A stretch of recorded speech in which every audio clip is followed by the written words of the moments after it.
Good day, my name is Kayla and I'm content analyst with Leader Associates, and welcome to the Connecting Hydrogen Japan 2024 interview channel. And today we have the pleasure to speaking with Mr. Steve Quilter, the Executive General Manager of Growth and Future Energy and the Stanwell Corporation. Mr. Steve, it's a pleasure to meet you. Thanks, Kayla. Nice to meet you. Yeah, and to start our conversation, could you outline your career journey in the energy sector and your current priorities as Executive General Manager of Growth and Future Energy in the Stanwell Corporation? It's an interesting career. I started as a graduate mechanical engineer at one of Stanwell's coal-fired power stations now in 1993. And I spent time sort of engineering at the plant, and I moved through some management roles and been the manager of a gas-fired power station in Brisbane, Australia. And then I moved into a corporate role, and I was general manager of our gas and hydro portfolio. Moved from there into energy trading and the market role.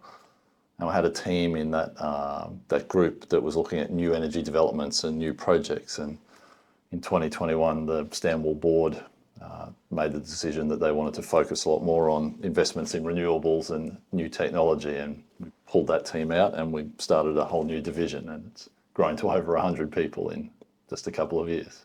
Thank you for sharing. And moving on, Stanwell's strategies, what are the latest developments in Stanwell's hydrogen initiatives, and what key milestones has been achieved recently? So we've been working on a hydrogen project since 2018. So it's been a fairly long journey, and we still have a way to go. I think the key to our success in getting so far is we've formed a consortium with international partners who've got an interest in hydrogen at their end. So that includes Japan and Singapore and in Australia. And so back in May last year, the partners signed a participation agreement to commit to a FEED study for a very large-scale, staged, renewable energy green hydrogen project. So we've completed the technical FEED work, and we're now making some final decisions about the final product mix between ammonia and liquid hydrogen. And so there's a little more technical work to do, and we hope to be, or plan to be, in a position to make the final investment decision in the second half of 2025. Yeah, that's very exciting. And now let's discuss the broader implication of the initiatives. In what ways does the Central Queensland Hydrogen Project enhance Australia-Japan hydrogen collaboration? And what advantages does Queensland present as a hydrogen exporter to the Japanese market? So we're very fortunate that we've got this strong consortium with Japanese partners. So Japan's had a hydrogen plan since about 2017. And just this week, we've seen the Hydrogen Society Act is going to try and be passed into Parliament by the end of next week. So there's a very strong commitment to hydrogen as a decarbonising method in Japan.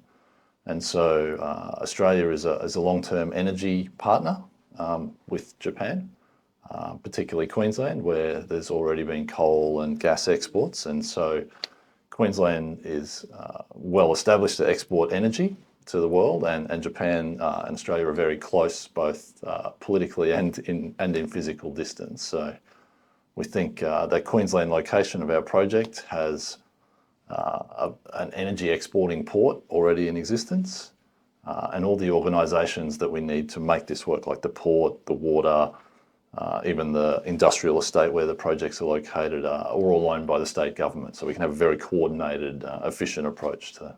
Yeah, absolutely. And those advantages are significant. And however, I understand that the scaling up projects can come with its own set of challenges. And what challenges have you encountered in scaling up the Central Queensland Hydrogen Project? And how have international partnerships facilitated solutions to these challenges?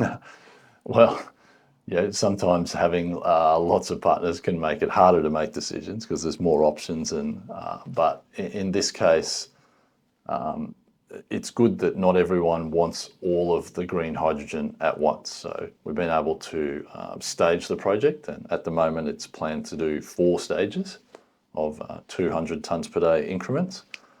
And so the advantage of that is it allows the first stage to be done at a supported, with government support from all the countries involved, and then take advantage of the technology improvements and the learning so that the subsequent stages are cheaper and have that benefit of development rather than trying to invest it all at once in what's a brand new technology and a brand new industry.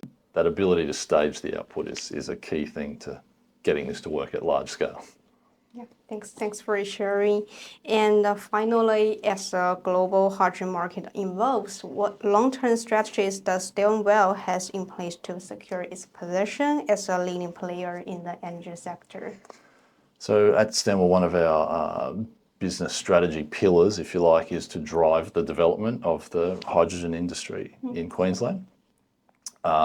So we think that the project, when it gets to the final stage, will have achieved that. We'll have added an enormous amount of renewable energy to the system, created jobs for workers transitioning out of the existing coal-fired or carbon-intensive generation into that, and effectively started the industry, which then others can build on, and so that makes the industry develop and grow and makes it self-supporting. So that's our plan, is to drive that initial and take those risks, and with our partners develop Australia's first large-scale renewable energy hydrogen project.